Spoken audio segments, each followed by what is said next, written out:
Então, vamos iniciar, sem mais conversas, né, João? Vamos iniciar para, de fato, aprendermos e entendermos mais sobre o Google Cloud. Fica à vontade, meu amigo. Boa tarde, pessoal. Então, assim, essa parte de potencialização do que o Google Cloud pode oferecer, esse é um tema bem abrangente, tá? Foi bem desafiante, inclusive, pegar alguns tópicos e, de fato, trabalhar com eles. Mas eu queria já adiantar para vocês que a minha ideia aqui não é ficar só em slides, tá? A ideia aqui é trabalhar um pouquinho de hands-on mesmo, ver como é que é a carinha do GCP, já que tem muita gente que não conhece, né? É igual caviar, né? Nunca vi, nunca comi, só ouço falar, né? Então, assim, sem muitas mais delongas, tá? Um primeiro dado que eu queria começar a trazer aqui para vocês, até mesmo para a gente começar a refletir, é muita questão do problema da modernização, do ongoing da TI em si.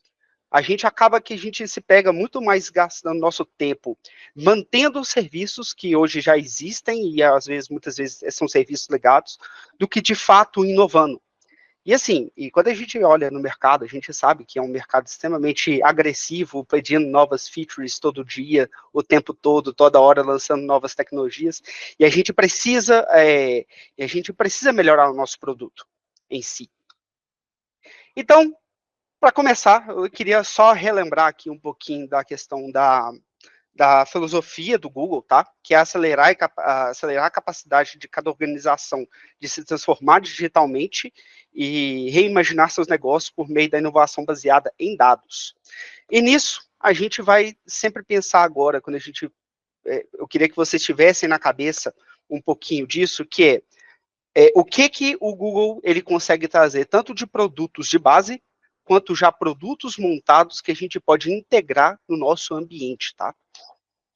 E alguns conceitos também que são extremamente importantes da gente ter na nossa cabeça, tá? Não quero estressar muito nessa parte teórica, não, mas é sempre importante a gente ter isso em mente.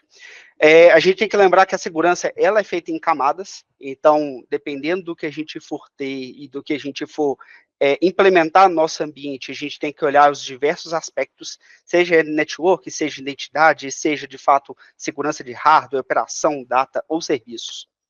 Um outro ponto importante também, quando a gente for conversar, a gente tem que lembrar, eu gosto muito desse slide, ele é meio cheio de informações, mas ele é uma imagem bonita cá entre nós, que a gente tem que lembrar que o Google, a gente trabalha com ele de forma global.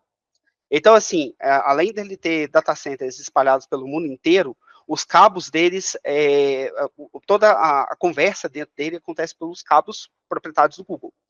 Isso é um slide muito que a gente traz muito na questão da conversa, do pitch comercial, mas isso para o profissional é extremamente importante, porque nossa visibilidade, nosso jeito de trabalhar, ele sempre vai ser com um olhar global. A gente pode transformar ele em um aplicativo regional, sim, mas toda a nossa construção, toda a questão do patamar, toda a questão de configuração, ela acaba tendo um olhar para esse campo do global, tá?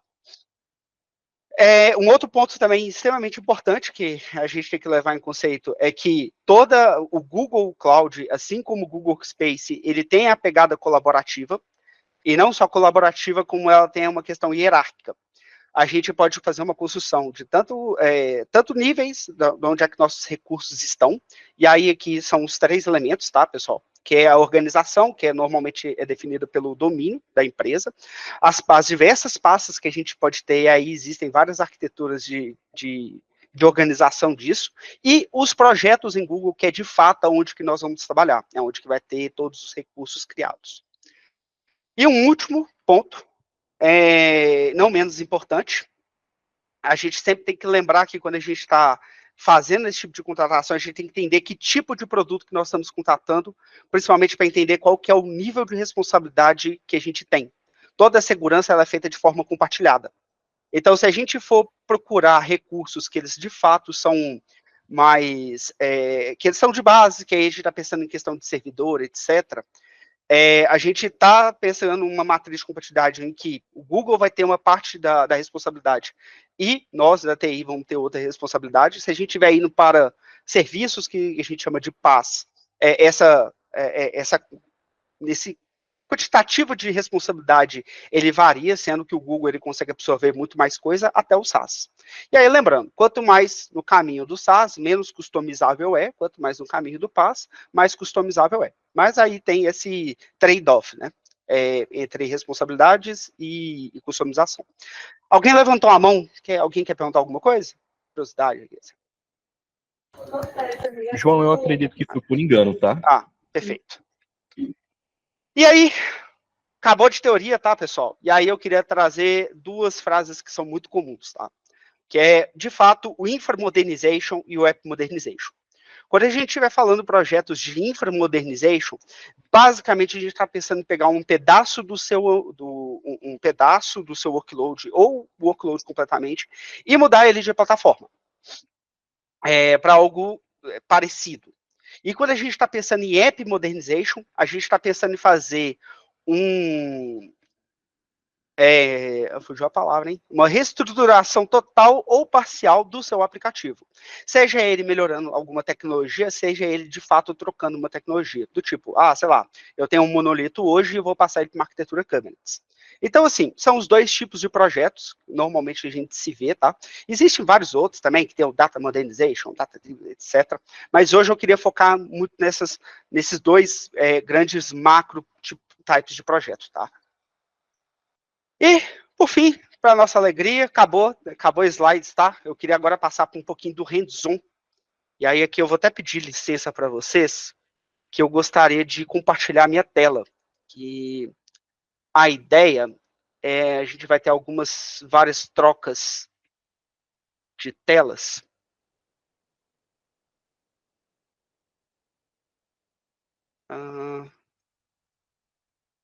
Consegui trocar? Sim, João. Ótimo. Perfeito. Então, assim, começando aqui o nosso hands-on, a primeira coisa que eu queria trazer é um primeiro cenário, tá?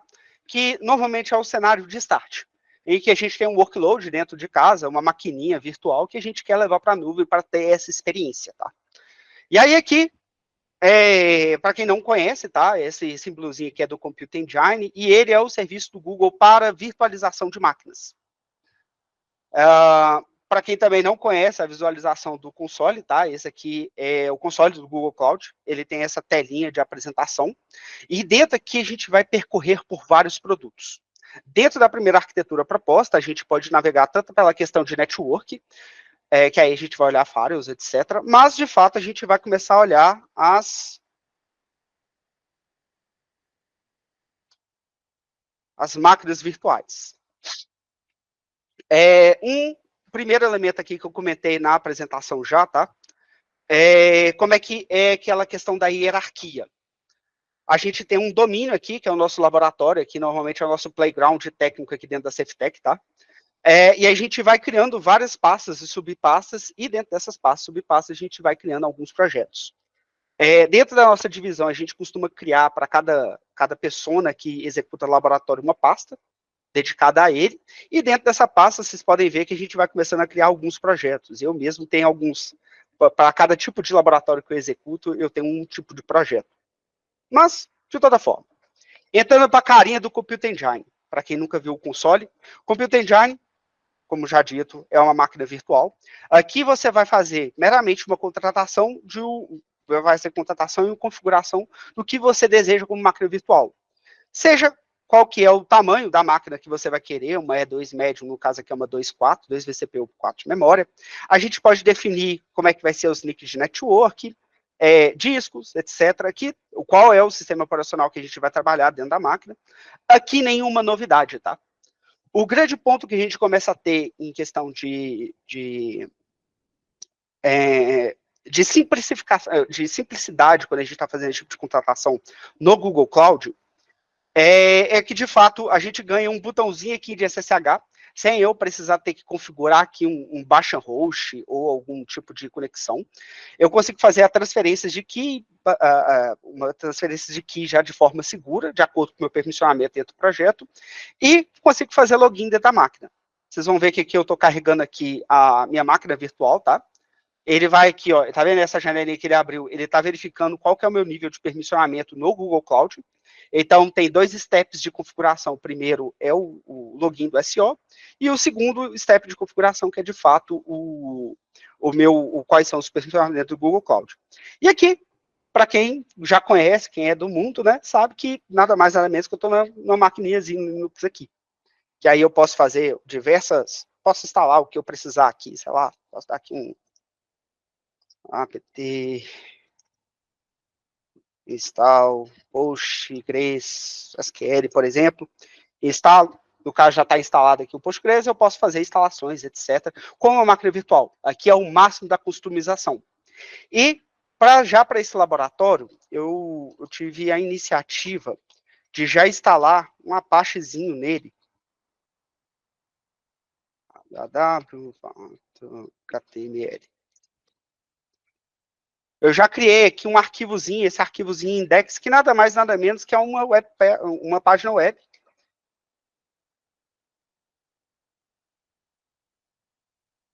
Que só com uma frasezinha de apresentação. E o legal, fiz essa configuração na Apache, e agora como é que eu publico isso? Já quando eu faço a contratação da máquina virtual, eu posso contratar um IP externo, tá? E nesse IP externo, se eu simplesmente vir aqui e jogar esse IP externo, tadã, já tenho meu site. Feio, horroroso, concordo com vocês, ele não está nada apresentável, mas para um laboratório, para um primeiro momento, é isso aqui que eu queria começar a conversar com vocês. Da mesma forma que eu criei, e aí lembra da parte que eu falei da network global? Da mesma forma que eu consegui criar uma máquina que está no Brasil, South América, eu consegui criar uma máquina que está nos Estados Unidos. E da mesma forma que eu instalei um Apachezinho para a minha máquina no Brasil, eu instalei para o meu servidor dos Estados Unidos. E aí repara que a única diferença real, além do IP, é de fato que uma está no Brasil e a outra está nos Estados Unidos. Até aqui não temos muitas novidades, né? Aqui eu estou trabalhando uma máquina virtual com uma máquina virtual. Estou instalando software de Apache, etc., para fazer a propagação, estou instalando meu banco de dados e fazendo. E aqui, esse aqui é o famoso modelo IaaS. Mas, uma vez que eu fiz isso, eu quero começar a modernizar um pouco essa aplicação. E ao invés de só trabalhar com a máquina virtual, eu quero começar a colocar alguns elementos de segurança. Um outro ponto importante também, se vocês forem reparar, eu não configurei nenhum certificado nela. A conversa aqui está acontecendo via HTTP. Ela não está acontecendo via HTTPS. Tanto é que se eu colocar um HTTPS aqui e tentar forçar a conexão, ele dá falha, porque ele não está configurado como, ok? Eu não configurei nada no meu Apache. Então, eu vou para uma arquitetura muito comum, e ela é muito... ela é comum em toda a TI, que é, de fato, desenvolver um proxy reverso para, de fato, começar a ter alguns níveis de proteção, diminuir a superfície de ataque dentro dessa minha aplicação, que vai estar hospedado no meu banco de dados, etc. Uma forma que a gente pode fazer isso é, de fato, o load balancer, que eu posso simplesmente fazer a contratação aqui de um load balancer, que eu já deixei pré-configurado, tá?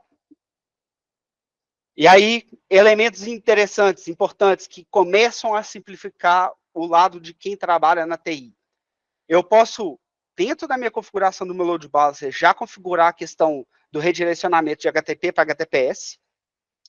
Eu posso falar que, na verdade, o meu IP de propagação, ao invés de ser esses dois aqui que eu adicionei, final 108 e o final 174, ele vai ser esse final 115. Eu tenho que, quando eu coloco uma URL, por exemplo, weswebinar.statocom.com, que é o meu domínio pessoal, viu, pessoal? Ou esse webinar.statocom.com, na verdade, ele vai fazer o redirect para essas mesmas máquinas. E aí aqui, a gente não tem o SA App Server. Se eu colocar aqui já o meu novo, já jogando o link, você vê que eu acesso essa mesma máquina, tá? Essa mesma máquina, só que agora de forma... Se a gente for olhar aqui, já está em forma HTTPS. Qual que é o catch disso daqui? Cada vez mais eu preciso ter menos segurança dentro do meu servidor, do meu IaaS, e eu posso escalar essa segurança para coisas que estão externas. Então, eu diminuo o meu overhead da minha gestão de infraestrutura interna e começo a colocar coisas que façam essa simplificação.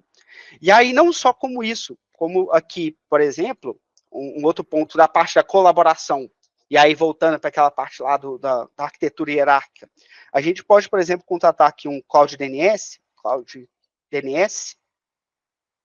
que ele não é o meu servidor de DNS oficial, mas ele é um servidor de DNS que eu contratei ele apenas para hospedar esse meu subdomínio, que é o webinar.statocom.com, porque o meu domínio principal, em que só eu tenho gestão e só eu quero ter visibilidade, ele está focado em outro lugar. E esse projeto que eu vou ter, por exemplo, Taomi, que vai ser um dos meus desenvolvedores aqui dentro, ele vai poder ter acesso a esse subdomínio, adicionar e trocar registros aqui, com total independência, sem mexer em alguma coisa que seja mais restritiva ou que seja guardada a 7 chaves, tá? E, para complementar, ainda nessa arquitetura aqui, a gente pode, de quebra, já configurar um serviço do WAF, que, para quem não conhece, é o serviço de Web Firewall Application, que o Google chama de Cloud Armor. E, simplesmente, eu posso vir aqui no Cloud Armor,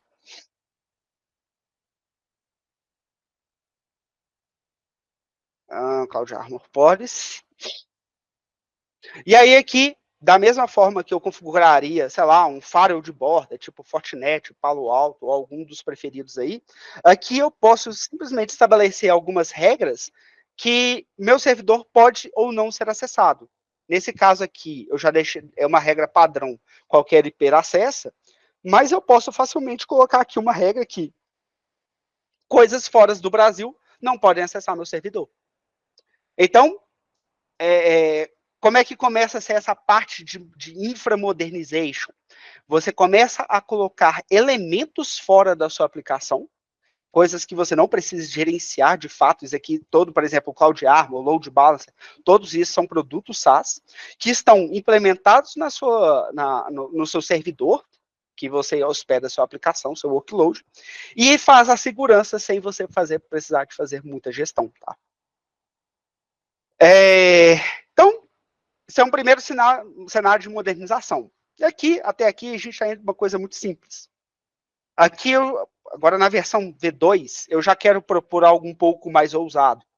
Eu tenho minha aplicação Apache, que está hospedando no meu site. Vamos supor que esse site que eu desenvolvi, ele é um site decente que realmente precisa usar um banco de dados. Você adiciona e recoleta informações, etc. E ele está trabalhando ali dentro, e ele precisa de um banco de dados para ter as informações dele. O que o Google pode me oferecer como serviço? Para quem não conhece o CloudSQL ele é o produto de banco de dados gerenciados do Google, tá?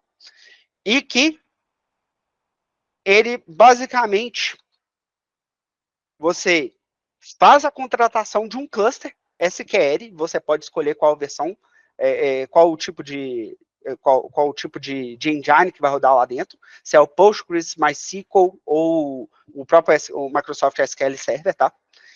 E faz a contratação de um cluster. E aí você vai definir qual a quantidade de processamento, qual a quantidade de memória, qual que vai ser a quantidade de disco. Você pode fazer a configuração de um IP externo, ou você pode fazer a questão do acesso externo dele. Também é totalmente possível. Pontos que você começa a ganhar aqui dentro.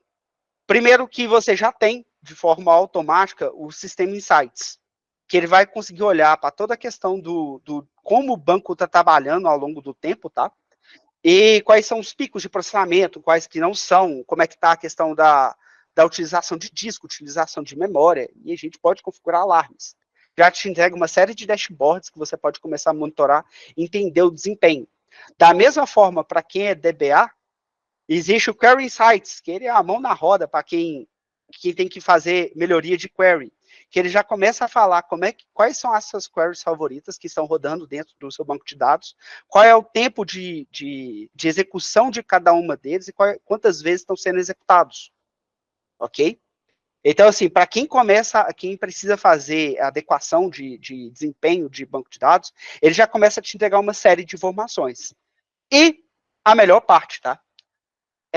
O Google lançou recentemente uma telinha que é o SQL Studios, que ao invés de você ter que acessar o banco com uma ferramenta externa, e aí obrigatoriamente você teria que colocar um IP externo, ou ter que montar todo um ambiente de VPN para você acessar de forma interna, o Google entrega hoje um formato de você acessar esse banco. Por favor, gente, ignore que a senha desse usuário aqui tem 3 letras, tá? E para quem já trabalha com mais tempo, tem certeza que quais são essas 3 letras. Mas vamos lá. Aqui eu já entrego toda uma questão de visibilidade de como você pode, de como estão a questão das tabelas, quais esquemas que você tem aqui dentro, tá? No meu caso, eu criei aqui uma tabela de FIIs, de alguns ativos de investimento, que eu peguei naquelas tabelas públicas, tá? Criei algumas tabelas, e daqui, tá? Totalmente remoto, totalmente autenticado, tanto pela questão do usuário do SEO, quanto a questão do meu usuário da identidade Google. Então, entenda que são 2 fatores de autenticação sempre para trabalhar nessas ferramentas, tá?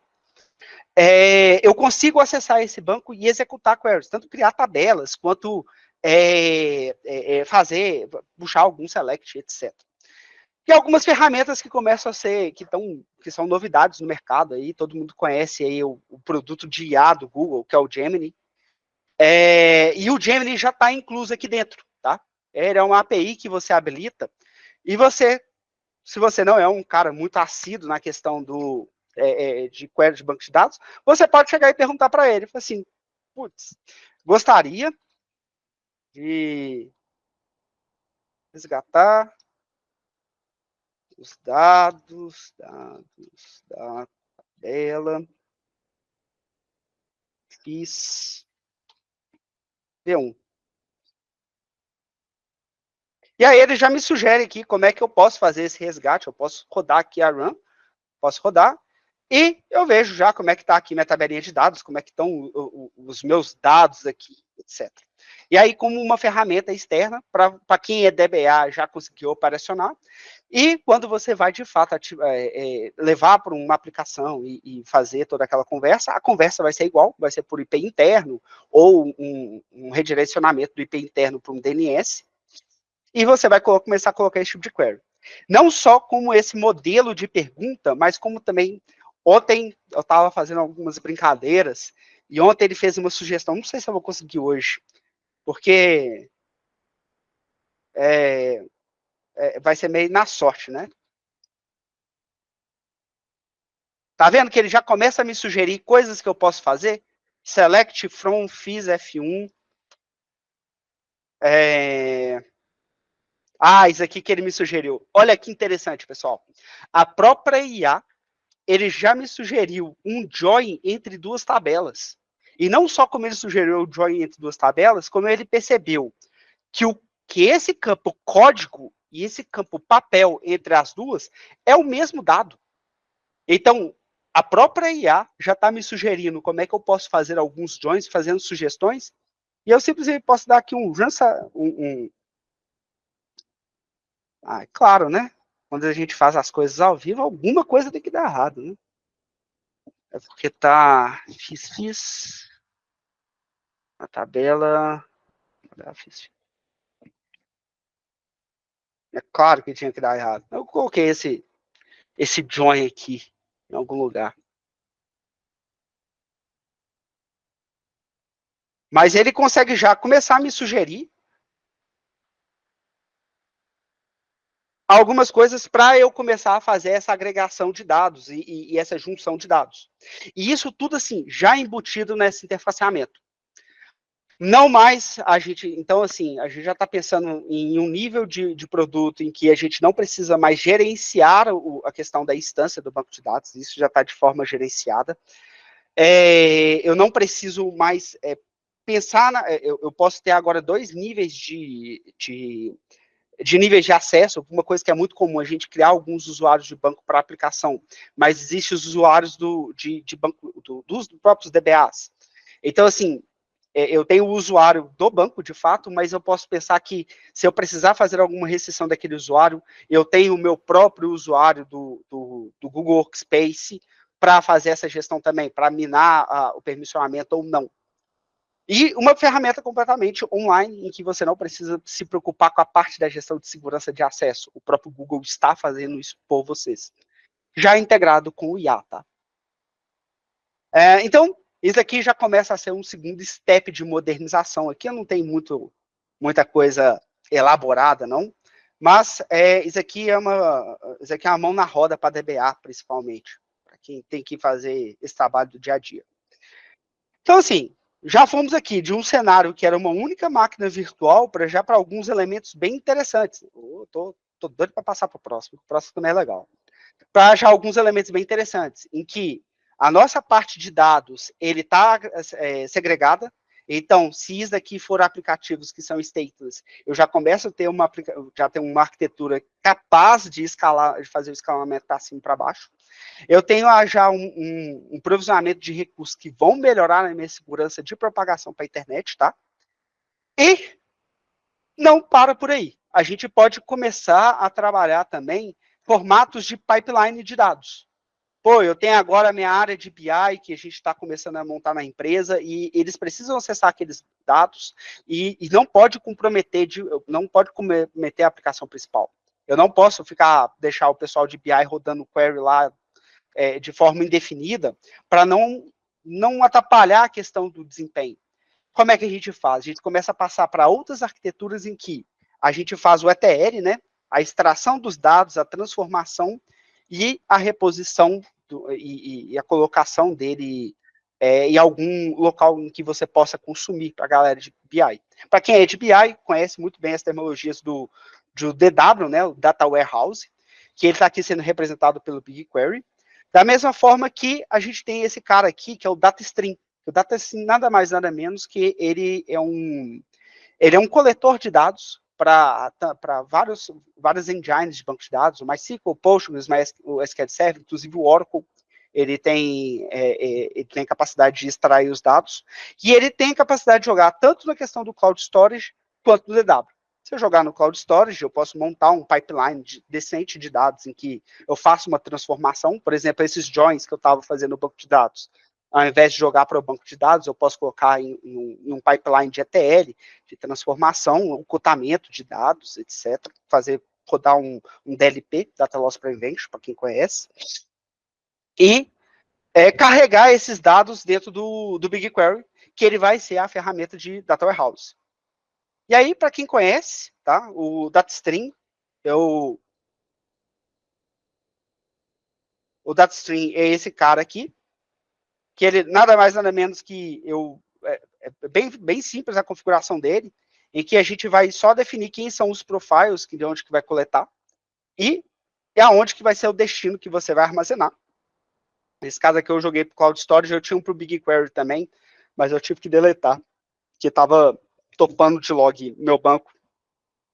Para um teste não estava valendo a pena trabalhar com ele, não. Mas, de toda forma, uma vez que eu extraí os dados, o que eu posso fazer? Eu posso carregar esses dados no meu Data Warehouse, que, para quem conhece, o BigQuery é o nosso xodó dentro aqui do Google para esse tipo de funcionamento. Numa tela muito parecida, tá, pessoal? Com o Cloud SQL Studio, né? Eu consigo ter aqui minhas tabelas, meus datasets, né? E, de fato, as minhas tabelas.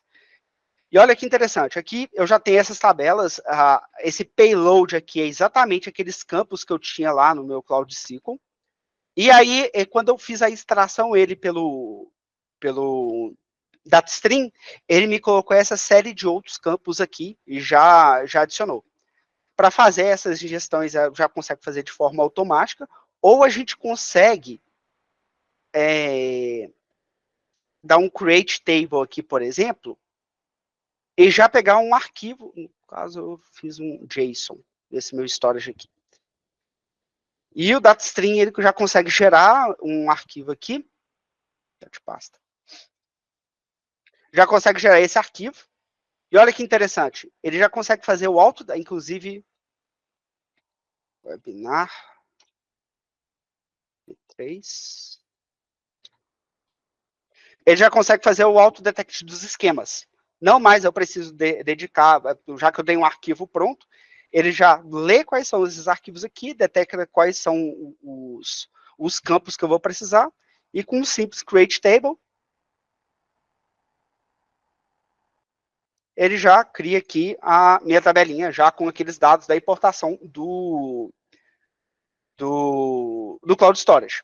Preciso pegar aqueles dados do Cloud Storage e importar para o BigQuery? Não necessariamente. Pode fazer a leitura direto do Cloud Storage. Mas para o nosso laboratório aqui, que é coisa simples, fica mais visual dessa forma.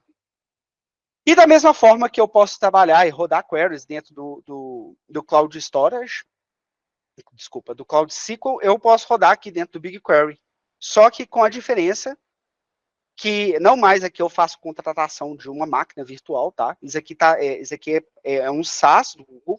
Aqui a gente só precisa, já tem a telinha aqui, só precisa rodar as queries de fato e obter as informações.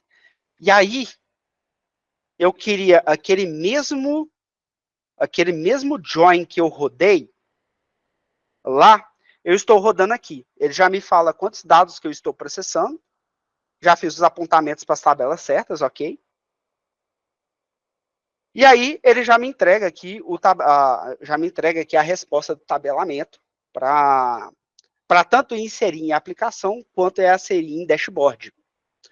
Aqui ainda não está muito user-friendly, né? Para quem é da galera de BI, quem é da galera de DBA, entende aqui um pouquinho e vê a questão de... sabe como é que trabalha um pouco com essas respostas. Mas, uma vez que você está aqui no BigQuery, você simplesmente pode clicar aqui em Export Data, e nesse Export Data, olha que legal, ele já abre o Looker Studio com a resposta dessa query para eu começar a desenhar meus dashboards. E aqui, sem perder muito tempo, tá, pessoal? Eu vou... Daqui tá aqui meus campos aqui do payload, blá, blá, blá. Deixar aqui só um pouquinho mais bonitinho. Pegar aqui esse cara aqui. Colocar aqui o campo código, tirar administrador. Então, agora a gente está vendo aqui as informações por papel. E, sei lá, eu quero saber a quantidade de cotas, o dividend yield, o PV desse cara e, sei lá.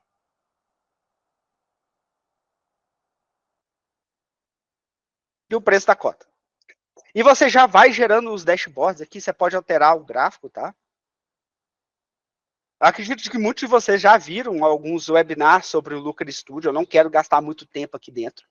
Mas você, do BigQuery, lá do seu banco de dados, você consegue já criar o seu pipeline de dados e começar a criar seus dashboards e simplesmente compartilhar essas informações num website ou, de fato, para a sua equipe, para ela ter uma visibilidade de alguma informação que você queira mostrar. Então, indo para a arquitetura, tá? De uma aplicação, conseguindo construir essa parte de segurança e essa parte de modernização, a parte de criação de pipeline de dados, tá? E não para por aí, tá? O mundo, o céu é o limite, nesse caso aqui. Criei a parte, consegui melhorar a parte de segurança, consegui melhorar a parte de pipeline de dados. Agora eu preciso criar novas features, eu preciso criar novas funcionalidades para o meu workload, para o meu produto, para a minha equipe. O que o Google oferece? O Google, ele oferece, como eu falei mais cedo, ele oferece tanto produtos de base como recursos computacionais, como também ele agora engarrei, viu? De recursos computacionais até machine learning, até produtos de IA.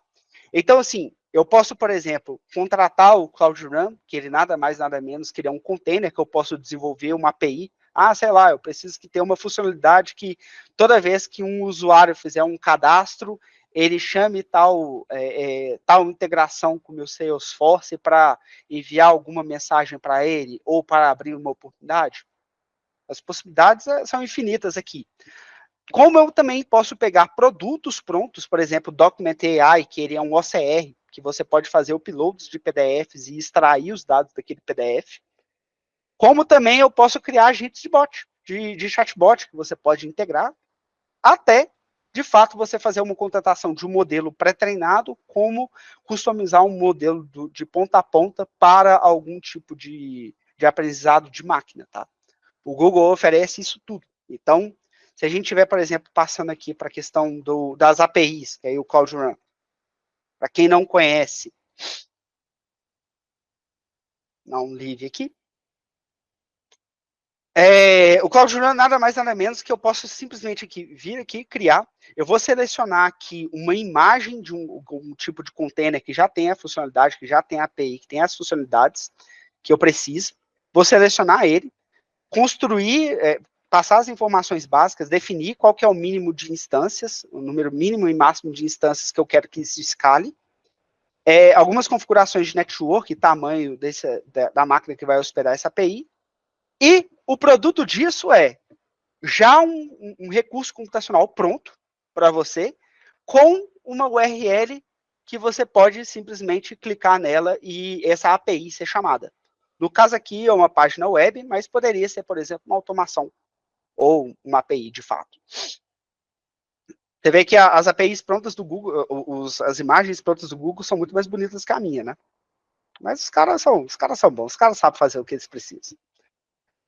Beleza. Brincadeiras à parte, tanto a questão do Cloud Run, como também alguns serviços de inteligência, de aprendizado de máquina. Um deles que eu separei para mostrar para vocês foi a questão do bot. Ele, inclusive, está em outro projeto, tá? Ele está nesse João Lab aí. E ele chama esse app, se eu não me engano, chama App Builder. Agent Builder. Foi quase. Antigamente ele chamava Vertex AI, estava dentro. Aí mudaram o nome. Difícil acompanhar todas as mudanças na hora. Mas aqui você pode criar uma série de aplicativos já pré-pronto, tá? Dentre eles, a parte de search, você cria lá um pool de documentos, PDFs que você tem aí de aprendizado ou de documentos empresariais, e você pode fazer um search desses documentos, igual você faz no Google Drive, tá? Você pode criar o chatbot com ele, você pode criar um sistema de recomendações, da mesma forma que você pode criar aqui a questão de um agente para entender a questão da linguagem humana. Dentro aqui dos meus exemplos aqui, demora um pouquinho para treinar todos os dados, eu queria trazer para vocês esse rapaz aqui, ó, meu bot de música. E a configuração dele hoje está extremamente simples, tá? Ele, basicamente, ele sabe fazer duas coisas. Ele sabe responder um oi, que é esse welcome intent aqui. Se eu mandar um oi para ele, ele responde um oi. E ele sabe, e esse Talk to Agent aqui, eu habilitei a questão da IA generativa para respostas, de acordo com o pool de documentos que eu criei. E aí eu queria mostrar para vocês como é simples integrar, tá? Que isso tudo passa a ser apenas chamadas de API. Vou dar aqui vou dar um API Authentication. Vocês lembram que eu abri aqui a máquina? Aqui um sudo em index.html. Estou aqui com o meu website, tá? Aquele código que eu já coloquei lá no Enable, estou colocando ele aqui sem fazer nenhuma alteração, nenhum tipo de alteração. E agora, se eu der aqui um restart na minha página, olha que legal. Aqui, ó, aqui era antes, tá? Agora ele aparece esse boxzinho aqui, ó. E esse boxzinho nada mais, nada menos que já é meu bot para conversar no meu site. Com simples cliques, tá, pessoal? Eu posso configurar ali, ó, uma ferramenta totalmente externa, sem eu precisar agregar nada no meu servidor, dentro do meu workload, um ativo totalmente externo. que eu faço uma pequena integração no meu código, na minha web página, e ele já me entrega aqui a feature. Como eu falei, ele sabe responder ao oi. Aí dá um oi. E aí eu vou chegar e fazer alguma pergunta para ele. Lembra que eu não treinei ele em nada, eu não coloquei nenhuma sugestão. Aqui vai ser tudo generativo, tá? E aí aqui é uma roleta russa. Eu não sei. Eu espero que ele responda o que eu quero. Vamos lá. Uma playlist para festa.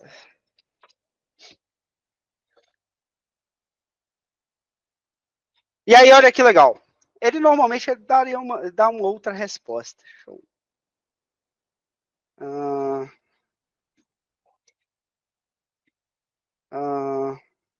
Você conhece alguma playlist?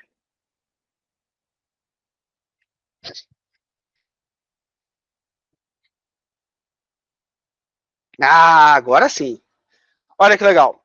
Então, sem nenhum treinamento, ele foi em algum lugar que eu botei para ele treinar, e aí ele já chega e me responde. Claro, aqui estão algumas sugestões de músicas para festas. Aí tem algumas sugestões. Daqui a gente tira duas conclusões. A primeira, não me chamem para montar a playlist de festa de vocês. Eu sou péssimo nisso. Meus gostos são bem peculiares. Segundo ponto, as integrações que a gente pode fazer dentro da nossa aplicação, como é que a gente pode desenvolver, como é que a gente pode implementar, incrementar o nosso produto de base, são várias. Basta a gente entender o que a gente quer, como é que, o que dentro do mercado a gente tem para acelerar isso, tá? E assim, uma coisa extremamente interessante, tá? É que aqui a gente está indo já para uma arquitetura, uma arquitetura até robusta, com várias funcionalidades, uma parte de dados, uma parte de integração de APIs, a parte de fato que eu estou cuidando da minha máquina virtual e a parte de segurança. Uma coisa que é extremamente legal da cloud, nada disso isso aqui, ó, você ter o recurso em Google Cloud, você ter o seu site em cloud, você ter a sua aplicação em cloud, não é um pré-requisito para você colocar esses outros produtos. Você, como eu mostrei aqui na questão da API, quando você gera um Cloud Run, por exemplo, você ganha um link. O link que você pode autenticar da forma que você de alguma forma, que apenas o seu site pode chamar, e ele que vai fazer essa chamada. Da mesma forma que você pode criar uma API pública e que na hora que ele clica no botão, ao invés de ele estar processando alguma coisa dentro da máquina, ele está sendo redirecionado para esse link do Cloud Run. Como eu te mostrei, como eu falei aqui da questão do data stream, o data stream, você está criando conexões, está criando tunelamento de conexões entre o banco de dados e o repositório de onde é que aqueles dados vão ser despejados. Você pode pegar o data stream, você tem seu banco no on-premise, na AWS, na Azure, você conecta o data stream nele, coleta as informações, joga para o Cloud Storage para você, de fato, jogar ele para uma esteira de dados. Da mesma forma que essa parte de machine learning, essa parte de bot, etc., nada mais, nada menos que são APIs. É um código ali em Java, dependendo do que for, que você vai adicionar dentro do seu site e aquela funcionalidade vai aparecer. Porque aquela função não precisa estar dentro do servidor. Existem coisas que são melhores de você deixar separado do que outras. Por exemplo, se a gente está pensando no pipeline disso daqui, o seu workload está no on-premise ou em outra cloud pública, e você fazer a contratação disso, não é necessariamente um problema, porque muitas dessas coisas acontecem muitos desses streams, também pensando no dados, eles acontecem em batch, então, assim, às vezes é um horário programado, etc. Se a gente pensar em separar, por exemplo, banco de aplicação, normalmente isso é uma arquitetura que não dá certo. Aplicações são muito sensíveis lá. Então, assim, existem coisas, existem contratações que a gente pode fazer que dão mais certo do que outras, tá? Mas, se a gente for pensar num geral, nada é premissa, você não precisa ter nenhuma arquitetura por trás, desculpa, deixa eu melhorar a minha frase. Você não precisa ter todo o seu workload dentro do Google Cloud para você indexar essas funcionalidades, tá? Então, a arquitetura híbrida, ela funciona muito bem. Na verdade, essas coisas foram feitas para funcionar na arquitetura híbrida, tá? Basicamente, de hands-on, era um pouquinho disso que eu queria apresentar, tá? E aí, assim, a gente tem aqui 10 minutos, eu não quero agarrar muito vocês com as falas, mas, assim, algumas coisas que eu comentei, e só para falar que, só para dar mais um overview. O Google, ele oferece alguns produtos de computação, seja Compute Engine, seja Kubernetes, seja Cloud Run, seja o Cloud Functions. Cada um tem a sua base, cada um tem a sua premissa para funcionar. Compute Engine, VMs. O Kubernetes Engine é você ter, de fato, o Kubernetes como um produto, tá? Como algo gerenciado pelo Google. O Cloud Run é um sistema de containers perfeito para API, e o Cloud Functions para você começar, se você tiver arquiteturas que funcionam por eventos ou pequenas automações, ele é o ideal para isso.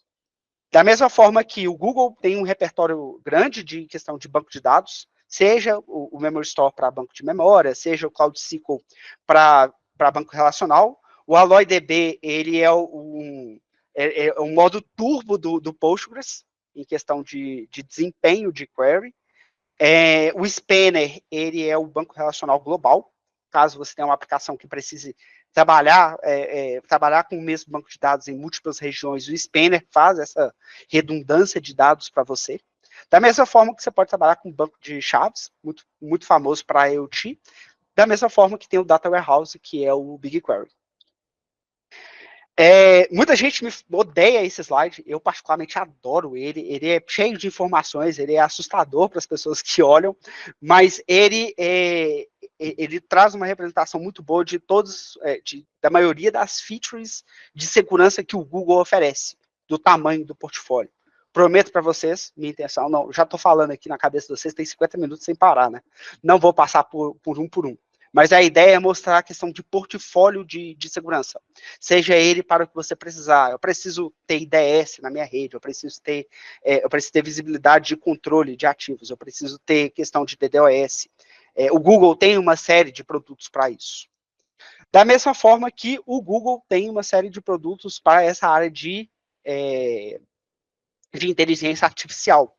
Que aí, seja eles produtos prontos, como o Gemini, para o Google Space, seja o Contact Center, o Document AI, o Discovery AI, o Healthcare AI, que são APIs prontas, pré-moldadas, que é só você jogar o que você quer o documento que você quer que rode no modelo, e ele te traz a resposta daquilo, como também o App Builder que eu mostrei para vocês, que são os três, a conversação, o Empresário Search e o Fundamental Models. Como também ele te entrega plataformas para você desenvolver o seu próprio modelo, o próprio IA, com workbenches, para você ter lá seus Jupyter Notebooks, para você começar a escrever, de fato, o seu modelo de IA, tá? Ok, no modo turbo, né? Parece que eu liguei o 2x para falar essa apresentação de quantidade de coisas, mas basicamente essa era uma introdução, um pouco de hands-on para vocês verem as telas, um pouco de features e um pouco de como operacionar com cada coisa, tá?